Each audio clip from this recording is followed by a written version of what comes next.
Last idea.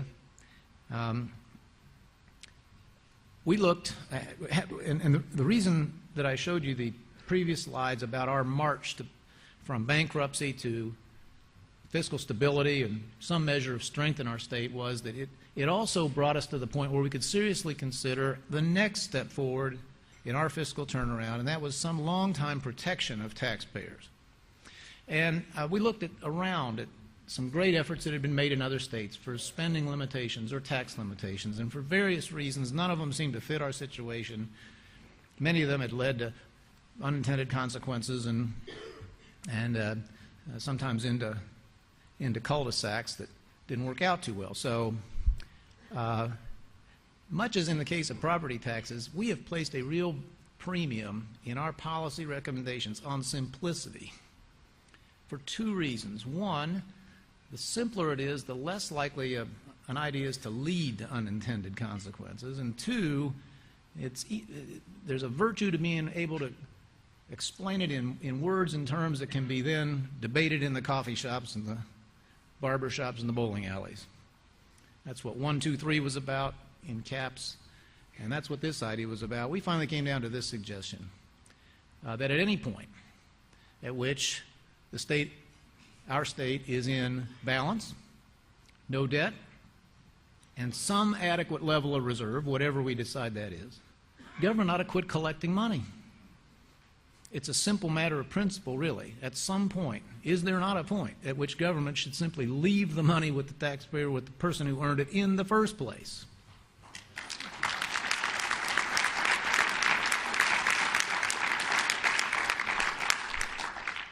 And I've been thinking about this for months now, and for the life of me, I can't see what's wrong with it, or where it could ever steer us wrong. It's very flexible. It might come into effect in 1 year, but not the next, in which case you're not left with you haven't created a problem for yourself.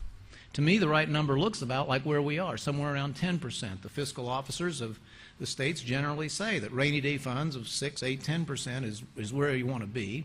But if somebody wanted to argue, no, maybe it should be higher, let's be even more careful, 12%. We should talk about that. I'm just trying to establish the principle I just enunciated.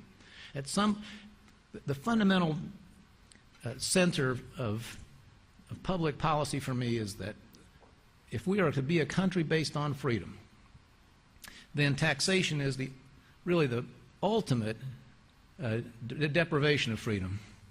Sometimes if I'm in a high school classroom, just to fun around, I'll walk around and say, anybody got $1? You know, some kid will give me $1. I stick it in my pocket right away, and I keep talking.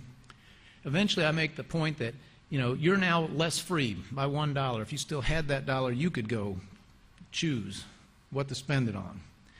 Now, we have to do certain things together to protect the domestic tranquility and the public safety, but we should never take that $1 from a single free citizen. We should never reduce their freedom by that increment without a good reason.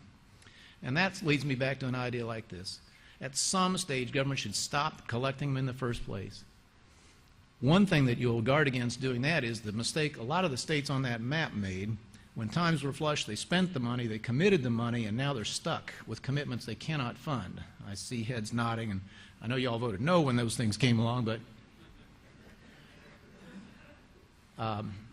now you have to clean up the aftermath. So this idea I was asked to bring and share with you, I hope I can sell it in my state. It'll be an interesting debate now. People say, hey, suddenly things have turned down. There's no chance in the world. It's true. There's no chance in the world we'll be able to have an automatic refund next year. Fine. To me, that makes it a good time to debate this, divorced from any immediate effect. Now we're talking about a matter of principle. Should there not be a limit to what government ever takes away in the first instance? I'm looking forward to that debate.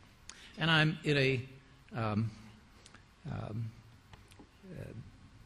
not with mixed feelings, but with genuine sincerity. I'm looking forward to the difficulties we will have in Indiana wrestling with the challenge of keeping those slides looking like they do now. It will not be easy. It may be excruciatingly difficult. And yet, those are the days we earn our pay, aren't they? Those are the days when we deliver, if we can, for the citizens who entrusted us with public office and with the stewardship of their dollars. And so my thought for you is ALEC and the kind of people who make it up have never been more important. Should feel not beleaguered, but commissioned at this point. The principles for which you each stand and for which this organization stands, the wisdom of those principles is now more apparent than it's been for a long time, and the need to apply them likewise. Thank you for the chance to be here. Good luck when you get home.